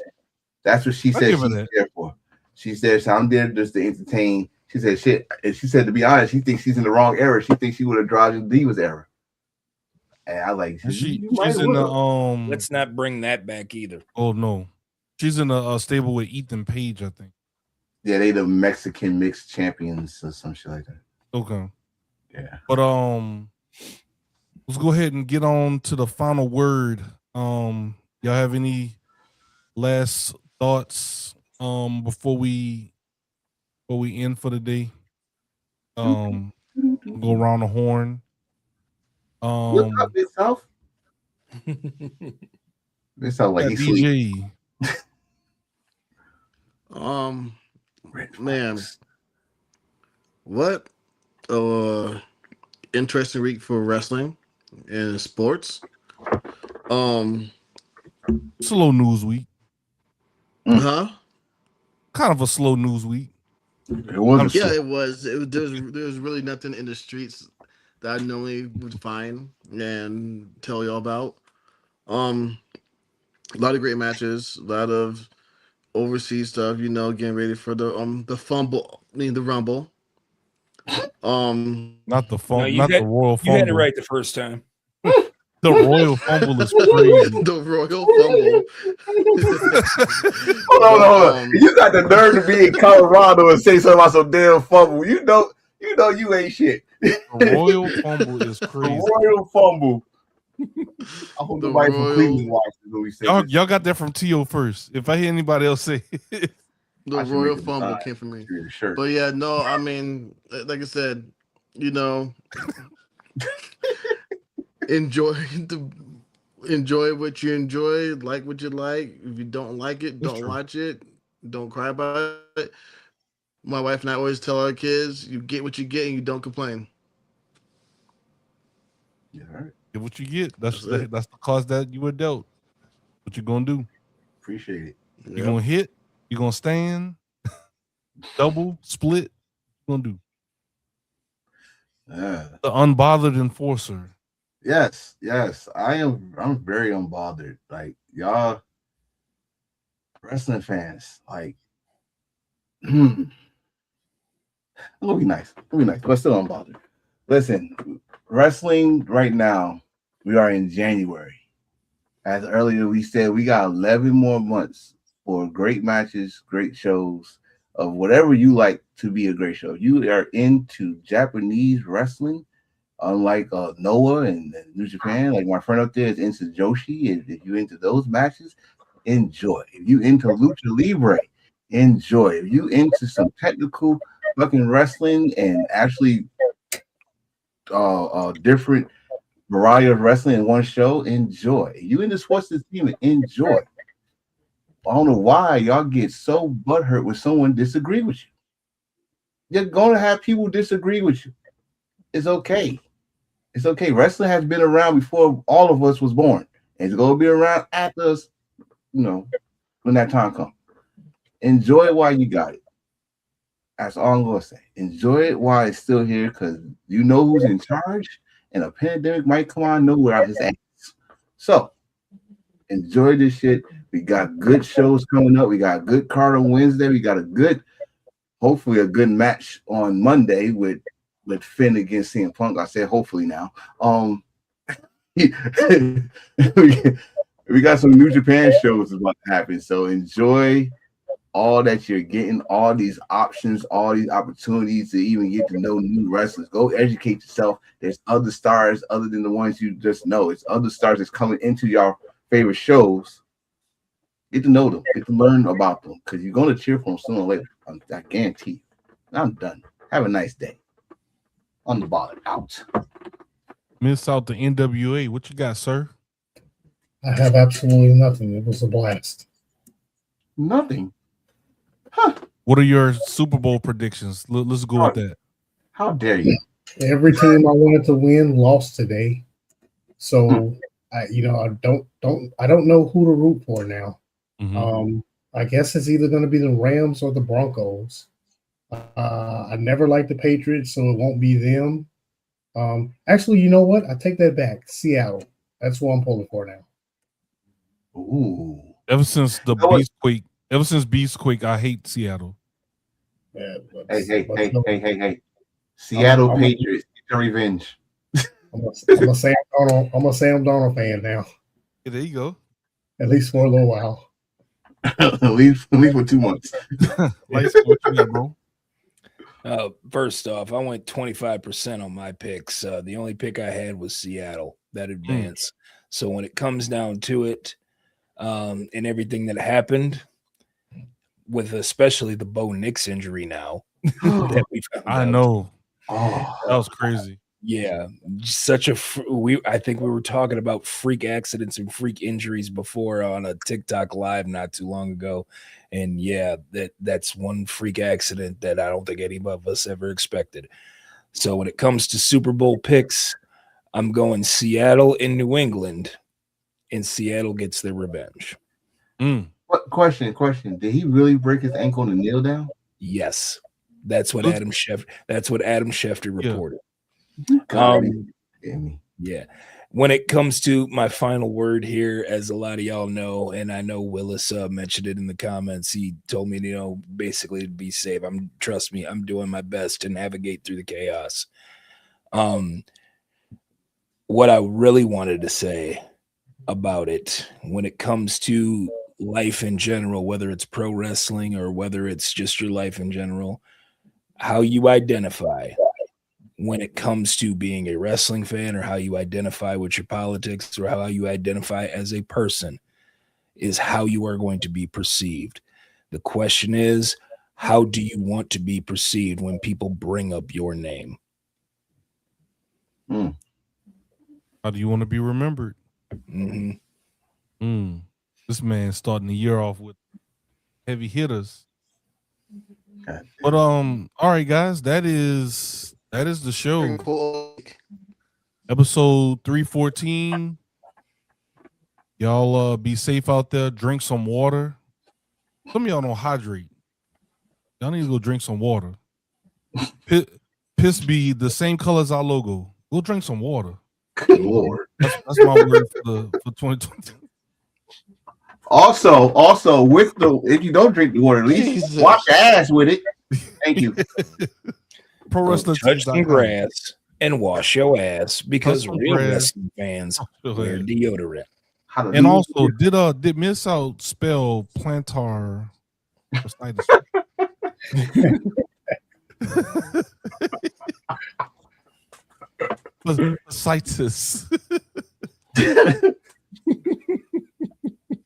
So I can't help fellas.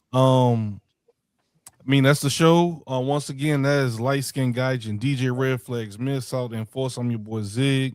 We'll see y'all in the next one. Same podcast time, same podcast channel. Make sure you follow us on all social media platforms, from YouTube to Facebook to IG to Twitter to TikTok. Y'all might be able to catch Chris on there. He is able to do that whenever he can. So y'all want to pop in and say hello to Chris. TikTok is probably the best way to do it. And other than that, we'll see y'all next week. Thank y'all and have a good one. You know what it is.